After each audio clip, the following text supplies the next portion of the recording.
If you don't have a plan of attack, you're going to fail your draft, lose your fantasy draft, and your wife's going to leave you. So today we're going to talk about the double hero RB draft strategy, and we're going to talk about how to use this to win our league, win our draft, and win that money. But before we dig in, you need to click that subscribe button right now. We're talking about these players every day. We're talking about draft strategies. We're going to be talking about the waiver wire every day so you can find those gems. We're going to help you set those lineups.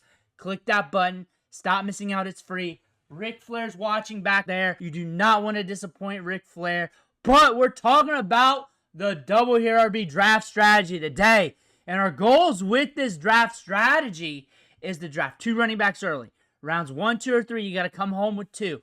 Now, if you want to do 3 or less, you're playing best player available, you could definitely do that. But here you want to smash running back early so you can smash lottery ticket running backs late, the double-digit rounds. And there's a lot of them this year. It stacks up well this year for this draft strategy. And you want to be deep at wide receiver. And we got a method with this draft strategy. So you're going to have to hold on tight. That will allow you to be deep at wide receiver while you can get your running backs too. But it's going to look vastly different while you're drafting early in your draft.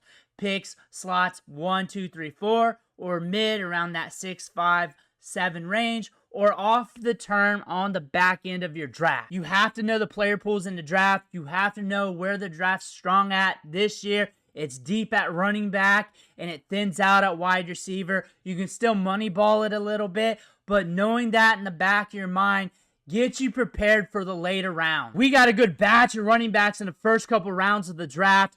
Our goal is to get 2 of them. Depending our draft slot and how they fall is how much we're going to like our draft selections here. And you could always abort the mission. And the earlier you abort the mission, the better.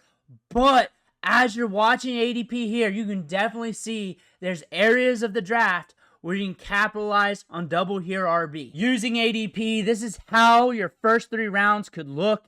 Executing this strategy, if you're drafting early, first few picks, Bijan, Chase Brown, T. Higgins. If you're drafting middle of your draft, Gibbs, Taylor, Devonta Adams. On the turn, maybe H.N. Henry, Mike Evans. So you're getting a good wide receiver still, and you're stacking up at running back. So you're going to be good here. You're going to be loaded at the running back position. And now we're going to get ready to pick apart the other positions of the draft. By going crazy at wide receiver down the board rounds 4 through 9. We're looking at tight end. We're looking at quarterback.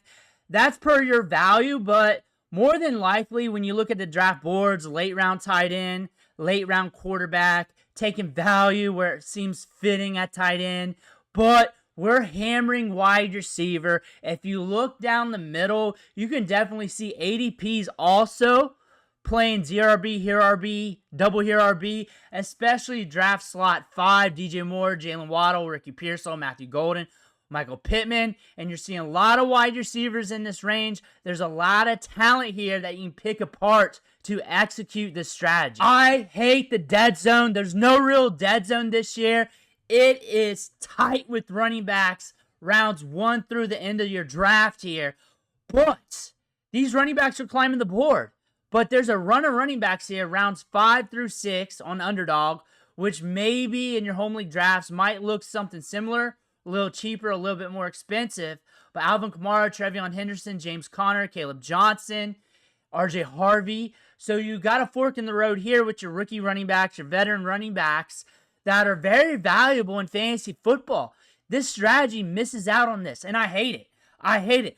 Just because I'm talking about the strategy does not mean I 100% agree with it. But I gotta talk about it because there's values with this strategy that you can implement, and you can also board it all throughout your draft if you're not liking how the board's falling to you. But this strategy does have a structure that you could follow that could help you build a nice lineup, a nice depth chart for your fantasy football team. Because there's a lot of good wide receivers here, and we're plucking off this board. We want 3 or 4 of them, and then we want values at tight end.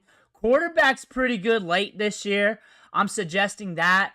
But there's also some quarterbacks on the board, depending on how the board falls to you, that you can roll with. It's still BPA, but we're drafting with structure. Drafting with structure is the best way to look at a draft strategy. You don't have to be married to it, but it gives you an outline of what you want to do, what you're looking at. If you're married to it, then it might jack you up if there's a run on a position group. But pay attention to the board, what you're doing. Don't be married to it. That would be ignorant. But it's a good structure to look at. Here RB, double here RB, any of those will work if you do it correctly and you're not married to it. But again, pay attention to what's going on in your drafts. You could get good builds in rounds 4 through 9 per ADP here. If you're drafting early, Jamison Williams, Devonta Smith, Jordan Addison, Sam Laporta, Cooper Kupp, Bo Nix, solid at wide receiver, taking value at tight end. You're getting your quarterback a little later. Down the middle, DJ Moore, Jalen Waddle, Ricky Pearsall, Matthew Golden, Baker Mayfield, Mark Andrews. So you're stacking up wide receivers, still getting your quarterback and tight end. I got the quarterbacks in here earlier than I usually go, just for reference. But per ADP down the turn, Terry McLaurin, Rome Odunze, Chris Olave, Josh Downs, TJ Hawkinson, Dak Prescott. So you can get good on the turn. It really depends on what falls to you. But I like one area of the draft better than others when it comes to all these strategies. I'll let you know here in a little bit. But now we're in Giga Chat territory because now we can take those upside flyers and we also round out some of the issues on a roster, fill in those voids. So if I'm not feeling good at running back right now, I can take a couple vets while eyeing those veterans. Also, if I'm not feeling good at wide receiver, something messed up, there's a few veterans here. Or if I want some more upside plays at wide receiver, there's a few plays here. Not as many as previous years as you see down the draft board. But you see this draft board lit up in green. That means we're lit up at running back. A lot of RB2s, backup running backs with upside. A lot of rookies, year 2 backs. All right here. This time last year, it was not looking this pretty, but it's very good in 2025 here. It's deep. We want to strategize for the depth of the draft, where the draft is strong at, and it's the deeper parts of the running back position. Because running back is deep. We're built at wide receiver. We're good at running back. Remember, on the top end, we got 2 running backs. And now we're getting either veterans to round it out, just to make us feel a little bit safe for that lineup, and a lot of upside running backs. And it's deeper than this. There's upside running backs that don't even have ADP that are not getting drafted. Rounds 15, 16, 17, 18, in the 20s if you take it that far. This is a very deep group of running backs here in 2025. You didn't believe me? It's lit up green here, rounds 15 to 18 here on the Underdog. And there's more running backs still on the board that could go on this list. And it's deep with talent. Like Rico Dowdle's going to have some games that's going to help you out this year. Something happens to Chuba, you're going to want him. Miles Sanders is in the hunt. Justice Hill is going to have a glow up if something happens to Derrick Henry. Jarquez Hunter's a big-time rookie. Rashard Smith is getting buzz every day. These are deeper upside plays, but some of these guys are going to turn around for you. Kareem Hunt is listed as the 1B by the beat writers for the Chiefs. Should be getting some work. Not enough to win your league, but enough to get you by if you're looking for a veteran. And you got a little bit of everything right here. You got some upside wide receivers. You got a lot here on the board that you need to strategize for. By strategizing for the later rounds, you got your depth rounded out at wide receiver. You got your upside plays, your veterans at running back. And now you're shopping for your upside players. Depending on your league size, maybe you got 1 or 2 spots for lottery tickets, but this is a very important year to make sure you got some spots ready for your lottery ticket players. Because when we get later into the draft, we're going to have some interesting selections. No matter where we're drafting at, there's going to be running backs to choose from. In the early ADP section, Tajay Spears, Ramondre Stevenson, Trey Benson, Rashad White, Jalen McMillan, all the way down. You don't have to go all running backs. You can mix and max. That's why I have them there for reference.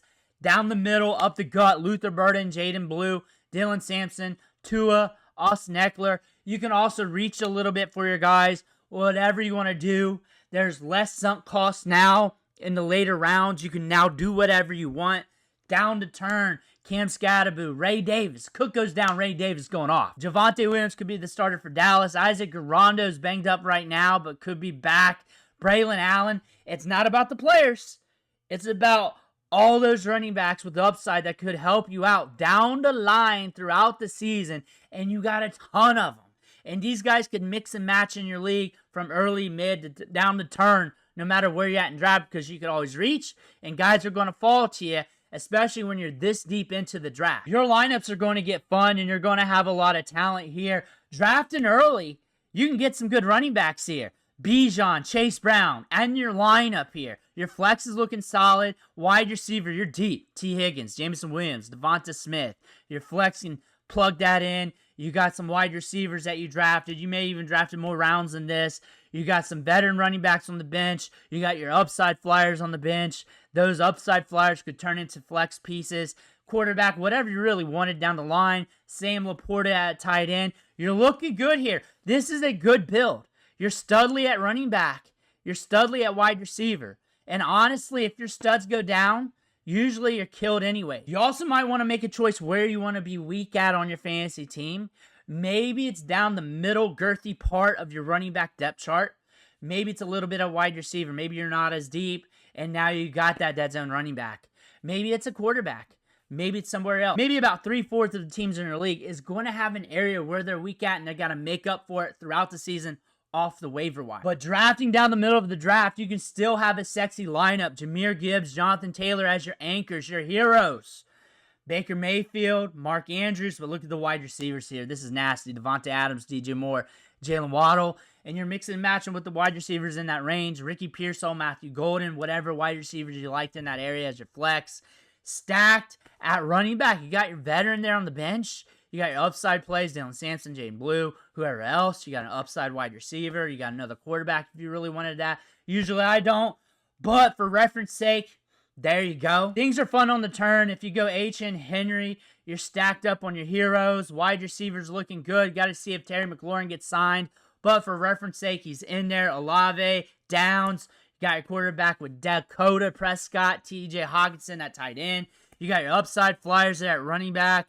You got your veterans. You got guys that will probably hit somewhere down the line for a few games at least during the season there. And you're looking at a lineup here that's very deep at the running back position. You probably got more rounds to go anyway, so we're probably going to have more depth than that. This is a draft strategy that's going to leave you strong at the running back position, but yet deep at wide receiver. You're going to be smashing a bunch of upside plays. You're saved up for that in the back portion of your draft. Good running back depth, but you don't have those middling running backs. A lot of RB2s. So you're really hoping that fragility hits these running backs this year and you got the right upside running back. You're also in position to play the waiver wire more because you're back in lottery ticket picks. You can dump them. You're not married to them as much because they're not roster cloggers. They're not scoring 10, 11, 12 points a game, but you're not using them because they're not good enough to play. But still, you can drop that rookie who's barely seeing touches that has a lot of upside and go for that rookie that's starting to get touches and get work. You can definitely do that. But how does it suck? I hate the dead zone. I hate the dead zone of this draft because I'm missing out of some of these running backs. But my favorite part to draft in this Hero RB draft strategy is the start. I like starting off with a Bijan, Gibbs, Saquon, see what comes back at me. Then I can decide if I want to be married to the draft. And then if a running back comes, bam, I take it. And then I get that wide receiver on the comeback. And next thing you know, when they come back to me, more wide receivers are probably going to fall because there's going to be a run on running backs because somebody else in the league is probably going running back heavy. And now I can start hitting those values. Wide receiver, tight end, quarterback, whatever happens. But I can abort the mission too whenever it does not go as planned. Whenever it's not looking good. I would look at these strategies as structure and nothing to marry to. But also the main thing you want to remember this year in your drafts, the one main thing is that you want to be saved up for those lottery ticket dart throws at the end of the draft there, your last few picks, and you want to have a couple spots open to turn and burn those picks with the waiver wire. Let me know what you think in the comments below. I want to hear about that. Make sure you hit that subscribe button on the way out. One thing for watching. Catch you on the next video.